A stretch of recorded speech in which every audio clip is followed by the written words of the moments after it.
Bismillahirrahmanirrahim.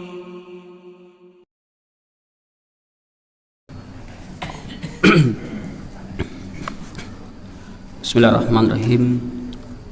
Assalamualaikum warahmatullahi wabarakatuh.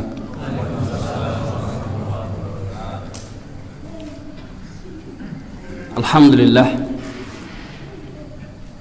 hamdan katsiran tayyiban mubarakan fih, kama yuhibbu rabbuna wa yardah.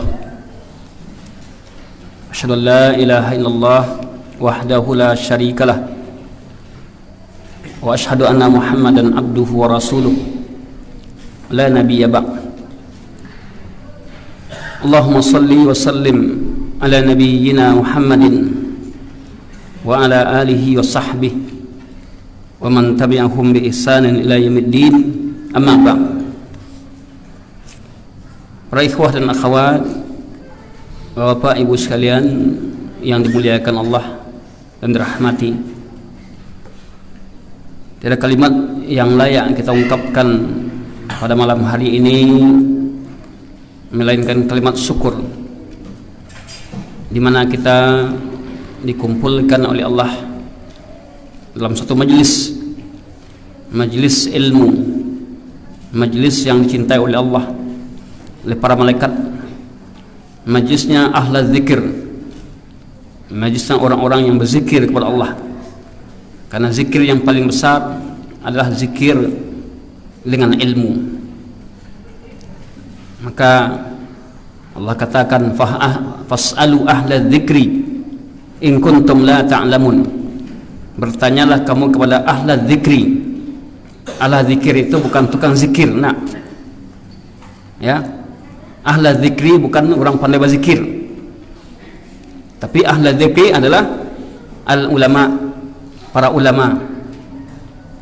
Bertanyalah kamu kepada para ulama in kuntum la ta'lamun. Salam dan salam juga untuk Nabi kita Nabi besar Muhammad sallallahu alaihi wasallam, yang merupakan uswah kita, tauladan kita dan panutan kita. Sesungguhnya hidup kita akan baik, akan selamat dengan mengikuti tuntunan dan petunjuk Rasulullah sallallahu alaihi wasallam. Para ikhwan dan akhwat yang dimuliakan Allah Subhanahu wa taala, tema yang kita angkat pada kesempatan ini adalah mengambil ibrah, pelajaran penting dalam surat Al-Hujurat. Mungkin hanya beberapa ayat dari surat Al-Hujurat ini, sekitar 1-8 ayat. Surat Al-Hujurat ya adalah surat Madaniyah. Madaniyah artinya adalah surat yang Allah turunkan ba'da hijrah. Kalau sebelum hijrah namanya surat, di mana surat Madaniyah ini banyak berisikan tentang hukum-hukum, tentang akhlak, tentang adab. Sedangkan surat Makkiyah lebih banyak isinya tentang akidah, pokok-pokok ibadah. Maka di antara kandungan yang mulia dari surat ini adalah kandungannya tentang adab dan juga terapi dalam hal ya perpecahan umat atau sosial masyarakat, kerusakan masyarakat. Itu nanti adalah diantaranya pada ayat-ayat ya 11 ke atas tentang persaudaraan, ukhuwah, apa saja yang merusak persaudaraan ini. Di antaranya adalah tajassus, suka mencari-cari kesalahan orang lain, ghibah ya, bergunjing, suuzan, dan masih banyak lagi yang lain. Kalau fillah yang dimuliakan Allah, bahwasanya Agama kita yang mulia ini, ya, secara garis besar, yang fondasi yang paling utama adalah akidah, yang kedua adalah adab dan akhlak.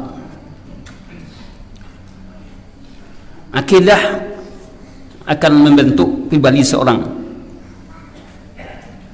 di mana akidah ini adalah dasar utama, karena orang yang beradab tanpa akidahnya bagus tidak juga bisa.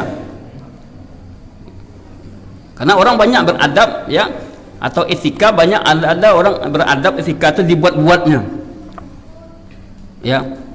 Contoh kalau orang berdagang di pasar, ya, postilahnya tuh pedagang permuniaga, ya, dia suka senyum pada orang lain. Apa tujuan senyum itu? Ya, supaya belanja kenyo, ya. Tidak ada keikhlasan itu, dibuat-buat. Kalau dia senyumnya untuk, ya, berapa senti dari mulut ke kanannya ke kirinya sudah dipelajarinya, karena dia tujuannya adalah berdagang. Beda kalau adab, ya, akhlak yang ditanamkan oleh Nabi adalah memang untuk membentuk kepribadian bagaimana kita ikhlas. Jadi beradab tanpa ada akidah yang benar, maka sulit diwujudkan keikhlasan. Keikhlasan itu, ya, dasar, adalah bagian daripada akidah. Jadi memang akidah dulu, baru terbentuk adab dan akhlak. Makanya Nabi Rasulullah SAW selama 13 tahun beliau di Makkah, dakwah beliau ada 12 tahun. Dakwah yang beliau wujudkan adalah dakwah kepada akidah yang sahih. Maka dari akidah inilah terbentuk akhlak. Tapi kadang-kadang jadi pertanyaan kita, sudah belajar akidah, sudah belajar manhaj, akhlak tidak ada, adab tidak ada, kan parah juga.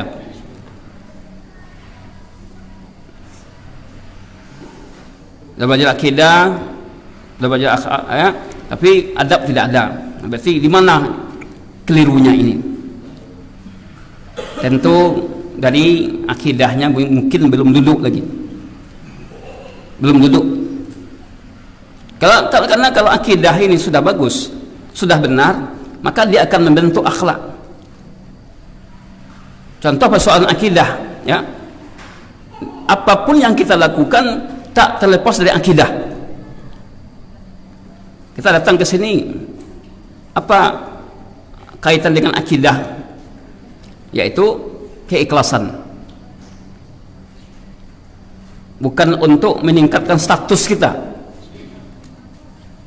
Karena ada orang belajar, ada orang untuk ilmu untuk meningkatkan statusnya.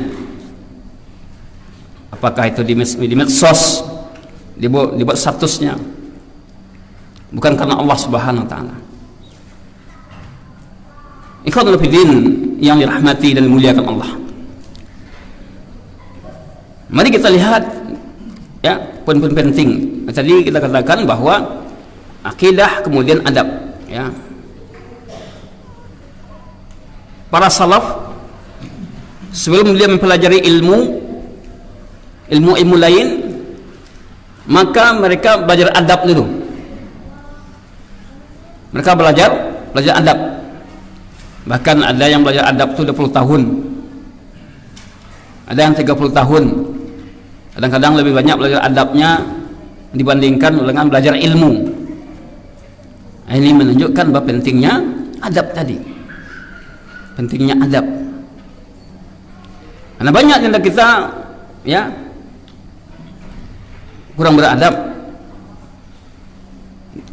dalam maksud ilmu, kurang beradab kepada orang tua, kurang beradab kepada saudara kita, kepada tetangga. Maka ini sangat penting juga. Karena orang yang adab dan akhlaknya bagus, maka mudah untuk dapat hidayah.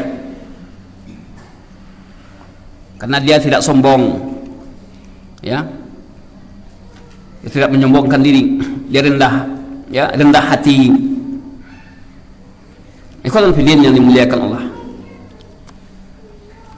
Mari kita lihat ya keterangan pembahasan surah Hujurat ini dalam tafsir Syekh Utsaimin. Bahan kita ambil dari tafsir Quran Al-Karim oleh Syekh Al-Utsaimin. Bahwasanya beliau menyatakan kita akan bicara tentang surat Al-Hujurat, di mana di dalam Al-Hujurat ini adalah terdapat adab-adab yang agung, yang besar, yang bermanfaat, sesuai dengan firman-Nya yang Allah memulai, ya ayyuhalladzina amanu la tuqaddimu baina yadayillahi wa rasulih wattaqullah innallaha sami'un alim. Wahai orang-orang beriman, la tuqaddimu baina yadayillahi wa rasulih, jangan kamu mendahulukan perkataan Allah dan Rasulnya. Wattaqullah, bertakwalah kepada Allah. Innallaha sami'un alim, ya, sungguhnya Allah maha mendengar lagi maha mengetahui. Di dalam ayat ini Allah Subhanahu wa taala menyeru al-mukminin, orang-orang yang beriman, larangan untuk ditinggalkan, ya, perintah untuk ditaati, larangan untuk ditinggalkan. Ya ayyuhalladzina amanu, hai orang-orang yang beriman. Berarti apa? Kata Syekh di sini, melaksanakan seruan tadi, ya, adalah bahagian dari iman. Allah seru orang beriman, maka melaksanakan seruan, melaksanakan perintah. Allah seru orang beriman, apa yang diseru? Ya la tuqaddimu baina yadayillahi wa rasulih, jangan kamu mendahulukan perkataan Allah dan Rasulnya. Maka melaksanakan la tuqaddimu baina yadayillahi wa rasulih, ini bahagian dari iman. Berarti apa? Tidaklah benar iman seorang jika dia tidak melaksanakan seruan yang Allah tujukan kepada orang beriman tadi. Tidak benar imannya, atau belum benar imannya. Sebaliknya, menyelisihi dari seruan ini, la tuqaddimu baina yadayillahi wa rasulih, menyelisih seruan ini adalah naqsul iman, menunjukkan kurangnya iman.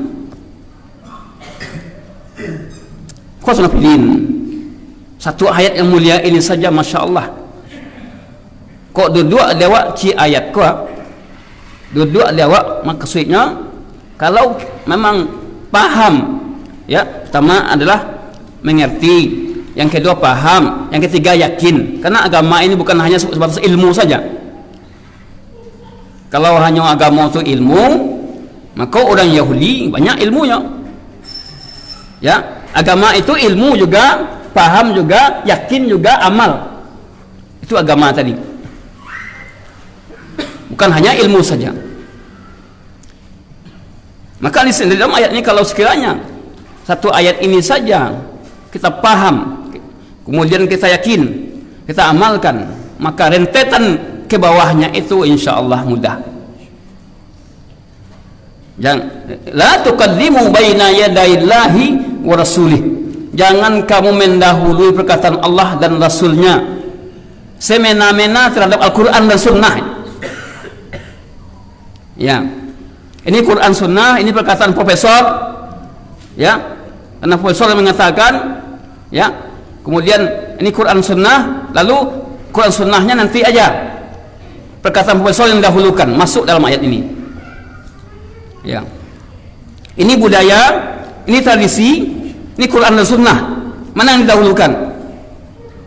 Ya, jika dia mendahulukan budaya, tradisi, berarti kena dalam ayat ini, masuk dia dalam ayat ini. Ini pendapat orang banyak. Ini Quran Sunnah, banyak orang mengajuan yang di kerajaan Buya itu aneh, hal yang aneh, yang asing, ya, Akhirnya Quran dan Sunnah tertinggal gara-gara melihat orang banyak.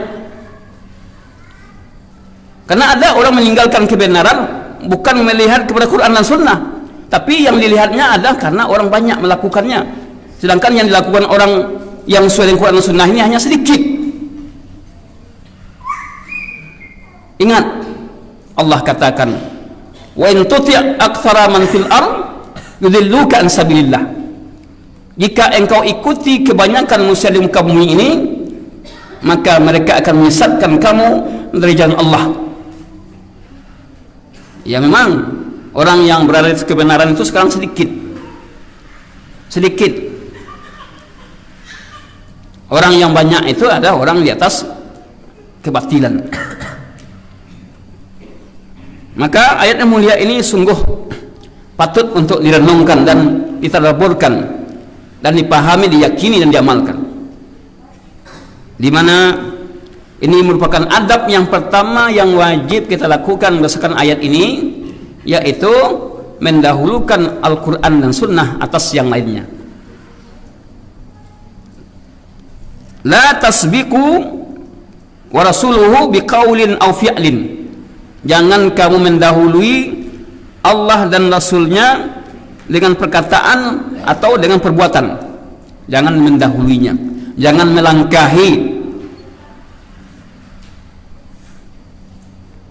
Kita sama manusia saja, kalau ada orang itu lebih tua dari kita persilahkan dia dulu, maju Pak, ya. Ini merupakan bentuk adab. Dengan orang tua kita beradab, apalagi dengan Allah dan Rasulnya. La tuqaddimu baina yadayillahi wa rasulih, la tasbiqullaha wa rasuluhu. Jangan kamu mendahului perkataan Allah dan Rasulnya biqaulin wala fi'lin, dengan perkataan dan dengan perbuatan. Maka dalam ayat akan kita dapatkan dalam hadis, Nabi mengatakan, la tuqaddimu Ramadan bisaumi yaumin aw wala yaumin. Jangan kamu mendahului puasa Ramadan dengan berpuasa satu hari atau dan juga dengan puasa 2 hari. Berarti apa? Puasa Ramadan mesti mengikuti Nabi, jangan mendahului Nabi. Ya.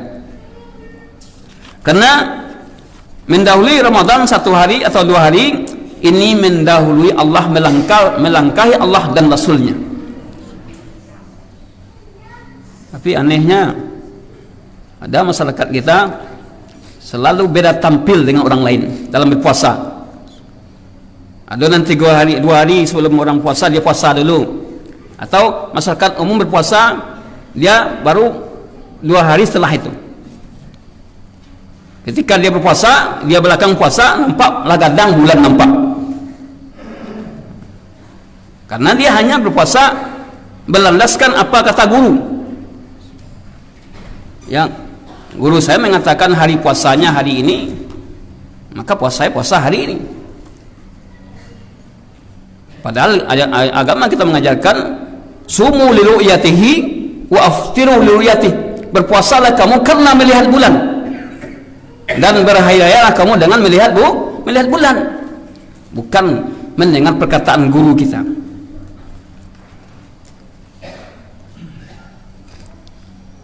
Kemudian di antara makna mendahului perkataan Allah dan Rasulnya tadi adalah mendahului perkataan Allah dan Rasulnya. Jangan kamu mendahului perkataan Allah dan Rasulnya dengan perkataan dan juga dengan perbuatan. Yang kedua, di antara makna mendahului perkataan Allah dan Rasulnya adalah berbuat bid'ah dengan segala jenis bid'ah tadi. Jadi berbuat bid'ah itu sama dengan melampaui perkataan Allah dan Rasulnya. Nabi tidak mengatakan itu, kita katakan itu, ya. Karena Nabi mengatakan, alaikum bisunnati wa sunnatil khulafa ar-rasyidin. Hendaklah kamu berjalan di atas sunnahku dan sunnah khulafa ar-rasyidin. Kemudian Nabi mengatakan, wa iyyakum muhdatsatil umur, jauhilah oleh kalian perkara-perkara yang baru. Melakukan hal-hal yang baru dalam agama yang tidak ada suruhannya, termasuk larangan ayat la tuqaddimu baina yadayillahi wa rasulih. Kemudian Nabi mengkhabarkan juga kullu bid'atin dhalalah. Setiap bid'ah itu adalah sesat. Sesat itu tidak selalu harus kafir, enggak. Kan kadang-kadang awak kalau ada kata-kata sase tak kaji awak mendengar kata sase tadi kan kaget kita. Anda sase, Anda sesat. Tidak selalu sesat itu kafir. Sesat itu salah artinya, sekeliru. Cuman bahasa sesat, karena bahasa sesat itu bahasa Indonesia, maka seolah-olah kalau kalimat sase itu kalimat yang begitu ya bahaya. Padahal sesat itu salah, keliru artinya. Dan sesat itu berjenjang pula. Ada sesat membawa kepada keluar dari Islam, ada sesat hanya sebatas bid'ah saja, ada sesat adalah maksiat.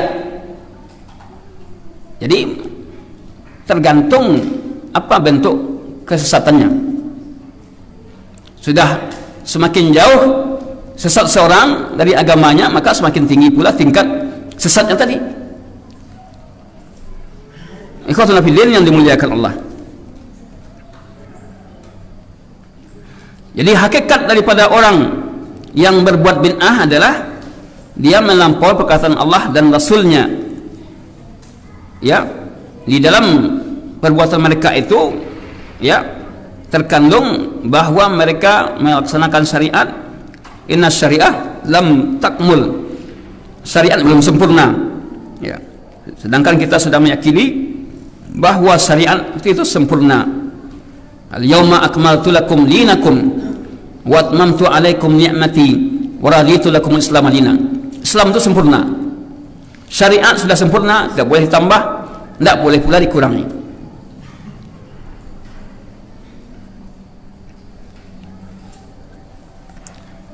Kemudian jadi kita katakan la tuqaddimu baina yadayillahi rasulih adalah maknanya adalah bid'ah. Perbuatan bid'ah. Maka bid'ah ini adalah at-ta'nu fi dinillah, termasuk merupakan celaan terhadap agama Allah, seolah-olah agama Allah itu nakis, kurang, ya. Maka banyak orang yang tidak mengetahui bid'ah itu dianggap hal sepele saja, ya, atau menganggap bahwa bid'ah itu adalah dianggap baik, sehingga apa yang terjadi pada malam hari tadi, ya, kan itu perbuatan bid'ah. Menyambut tahun baru, bergadang, dianggap biasa oleh masyarakat, dianggap baik. Kenapa? Karena tidak pahamnya, lemahnya pemahaman mereka tentang hal tersebut, yang akhirnya membawa mereka untuk mengamalkan. Karena tidak mengetahui hakikat bid'ah, jatuh mereka kepada perbuatan itu. Maka di sini letaknya penting ilmu tadi. Ya. Man ibtada'a bid'atan, apa kata Imam Malik? Man ibtada'a bid'atan wa yaraha hasanah, ya, faqad za'ama anna Muhammadan khana risalah. Siapa yang melakukan suatu bid'ah, ya, kemudian dia menyangka bid'ah itu ada hasanah, baik, maka dia sudah menganggap Nabi telah mengkhianati risalah. Khianat terhadap risalah ini. Ikhwatul fillah yang dimuliakan. Oleh karena itulah wajib atas setiap orang yang berbuat bid'ah mengetahui bahwa itu ada bid'ah dan bertobat darinya. Maka bertobat dari bid'ah itu lebih berat dibandingkan dengan bertobat dari maksiat. Kalau maksiat, orang minum khamar, orang berjudi, tahu dia bahwasanya ini adalah dosa. Tapi kalau bid'ah, dia contohnya dia zikir berjamaah, lalu kita larang, kok zikir ke mah? Atau dia baca Al-Quran untuk orang mati. Kenapa saya dilarang baca Quran? Kan Quran yang saya baca. Dia menganggap baik. Dia menganggap baik itu bagian dari agama. Itu susahnya, ya. Artinya adalah susahnya mendakwahi orang yang berbuat bid'ah dibandingkan mendakwahi orang yang berbuat maksiat. Namun kita tetap berdakwah karena hidayah itu dengan Allah memberikan hidayah. Kita tidak bisa dimungkinkan hidayah, kita hanya bisa memberikan hidayah bayan, magiah tahu iko batil, ini bid'ah, ini sunnah. Akan tetapi apakah mereka akan meninggalkan perbuatan itu? Maka ini hidayah taufik, Allah yang punya kuasa. Walaupun anak kita, istri kita, saudara kita tidak bisa berikan hidayah taufik. Jangankan kita, Nabi saja tidak bisa berikan hidayah pada paman beliau. Bisa. Innaka la tahdi man ahbabta. Sesungguhnya engkau tidak akan bisa memberikan hidayah meskipun kepada orang yang engkau cintai. Yang boleh cintai? Siapa yang kita cintai? Anak, istri. Karena di lapangan akan kita dapatkan bisa jadi suami dan istri beda pendapatnya. Atau mungkin suami sudah taubat, istri tidak. Hidayah tangan Allah Subhanahu wa taala. Ikhwan fillah yang dimuliakan Allah, oleh karena itu bid'ah dalam segala bentuknya harus kita jauhi. Sebagai mengamalkan firman Allah, la tuqaddimu baina yadayillahi wa rasulih. Dalam hal akidah ada namanya bid'ah dalam hal akidah, ya. Ada bid'ah dalam hal ibadah. Semua ini wajib kita jauhi. Wa iyyakum muhdatsatil umur fa inna kulla muhdatsatin bid'ah wa kulla bid'atin dhalalah. Mengkaji tentang bid'ah ini adalah hal yang wajib kita kaji. Kenapa? Kalau nak kita kaji tentang bid'ah, maka umat akan terperosok ke dalam bid'ah itu sendiri. Araftu syarra la lisyarri. Aku mengetahui kejelekan, ini kata Huzaifah bin Yaman dalam satu syair, aku mengetahui kejelekan bukan untuk berbuat jelek, akan tetapi aku ingin tahu kejelekan itu agar aku tidak terjatuh dalam kejelekan. Maka kita harus tahu yang bid'ah tadi. Susahnya sekarang, ya, dalam pendidikan, di dunia pendidikan, kampus dan segala macamnya, semua pendapat dipelajari, semua mazhab dipelajari, tapi tidak diajarkan, tidak diberitahu mana yang benar. Maka ada jurusan di kampus perbandingan mazhab, umpamanya mazhab dibanding-bandingkan, tapi tidak diajarkan, tidak jelaskan mana yang rajih, mana yang kuat. Yang kuat ya terserah anda, sedangkan anda ini bahasa Arab aja belum lulus lagi, ya, ilmu saja belum ada, bagaimana mungkin bisa untuk merajih, menguatkan? Maka disinilah kita pentingnya kita dasar akidah yang benar, manhaj yang jelas dalam hal akidah, dalam hal ibadah, dalam hal muamalah, sehingga dengan adanya itu semua jadi jelas dan terang. Ikhwatul fillah yang dimuliakan Allah Subhanahu wa taala. Bisa? Nanti kita lanjutkan lagi masuk waktu salat, ya, insyaallah kita lanjutkan.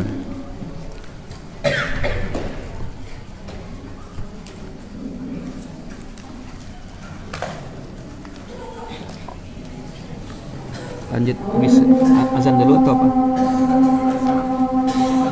Lanjut. Azan dulu. Bisa azan lanjutkan.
Bismillahirrahmanirrahim. Fadhil fiddin yang dirahmati dan dimuliakan Allah Subhanahu wa taala. Kita lanjutkan. Jadi yang kedua adalah di antara makna la tuqaddimu baina yadayillahi rasulih adalah maknanya apa? Bid'ah. Jangan kau mendahului perkataan Allah dan Rasulnya, maksudnya adalah jangan berbuat bid'ah. Di antara makna yang ketiga dari la tuqaddimu baina yadayillahi rasulih, maknanya adalah yaitu yang mengatakan sesuatu yang tidak kita ketahui ini haram, ini halal, ini wajib, ini sunnah, tapi tanpa dalil, atau menghukum sesuatu tanpa dalil, mengada-ngada terhadap sesuatu tanpa dalil. Ini juga termasuk taqaddum baina yadayillahi wa rasulih. Oleh karena itu halal haram itu bukan hak kita untuk menstempel halal dan haram. Stempel halal haram itu bukan hak kita, tapi Allah dan Rasulnya. Allah dan Rasulnya yang mengatakan itu halal, haram adalah Allah dan Rasulnya. Nah, nanti para ulama yang menjelaskan jika suatu perkara tak ada dalilnya dalam Al-Quran dan Sunnah, maka disitulah ulama memberikan fatwa terhadap halalnya suatu atau haramnya. Oleh karena itu, ketika Mu'az bin Jabal diutus ke negeri Yaman, kita tahu bahwasanya Mu'az bin Jabal ini adalah salah seorang sahabat yang dikenal dengan sahabat yang paham hal haram. Diutus ke negeri Yaman untuk berdakwah. Nabi mengutus sahabat juga, tapi untuk berdakwah. Apa kata Nabi kepadanya? Ya Mu'az, bima tahkum? Wahai Mu'az, dengan apa engkau berhukum? Beliau menjawab, wa bi kitabillah, dengan kitab Allah. Fa in lam tajid, jika kamu tak mendapatkan, wa bi sunnati Rasulullah, dengan sunnah Rasulullah. Fa in lam tajid, jika kamu tak mendapatkan, maka beliau mengatakan wabi ijtihadi, dengan ijtihad. Maka ketika itu Rasulullah memujinya, apa yang kamu katakan sudah cocok dengan kaidah yang berlaku. Ijtihad artinya adalah kesungguhan yang dilakukan oleh para ulama di dalam menetapkan satu hukum yang tak ada keterangannya dari Al-Quran dan Sunnah. Namun ijtihad ini yang berhak untuk berijtihad adalah orang yang berilmu. Kau awak baca Qurannya lalu lurih lah mengatakan halal haram pula. Yang berhak untuk berijtihad itu adalah para ulama. Siapa para ulama? Karena sekarang banyak juga orang mengaku ulama. Ada pula MUI sudah sampai ke ranting lagi. MUI sampai ke ranting. Apakah itu juga ulama? Tidak. Itu kan adalah sebuah organisasi saja. Mungkin personalnya ada di antara mereka, yang pusat ada juga mungkin ulama, tapi kan bukan lembaganya. Satu mungkin ada. Karena ulama itu siapa mereka? Al ulama'u warasatul anbiya. Ulama itu pewaris Nabi. Berarti kalau pewaris Nabi, ulama itu yang diajarkan itu adalah apa yang diajarkan oleh Nabi. Tidak mungkin dia ulama lalu memerintahkan orang buat bid'ah. Mungkin dikatakan ulama. Ulama adalah orang yang dia mengajarkan, mengamalkan apa yang diajarkan Nabi dan diamalkan Nabi.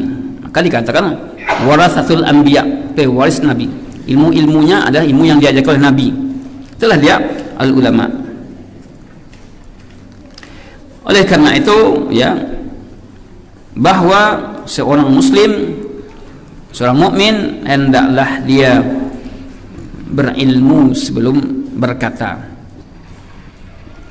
Kalau tidak ada ilmu, cukup saja katakan la adri, saya tidak tahu. Habis. Sebab mengatakan saya tidak tahu itu ada separuh dari ilmu, nisful ilmi. Allah hebat itu. Kalau nya tidak tahu, kemudian mengatakan tidak tahu, bagus, itu sudah separuh dari ilmu. Karena dia tidak terbebani kalau dia mengatakan sesuatu yang tidak diketahui, dia mengatakan la adri, tidak ada beban baginya. Tapi ketika dia katakan, dia coba untuk mencari tahu, padahal dia tidak ada ilmunya tentang itu, ini beban baginya. Jadi nanti fatwanya salah, bisa sesat dan menyesatkan. Oleh karena itulah wajib bagi kita apabila seorang muslim keliru, ya, hendaklah dia rujuk kepada kebenaran, meskipun apa yang dia sampaikan sudah tersebar, tapi hendaklah dia rujuk dengan menyampaikan kekeliruannya, kesalahannya.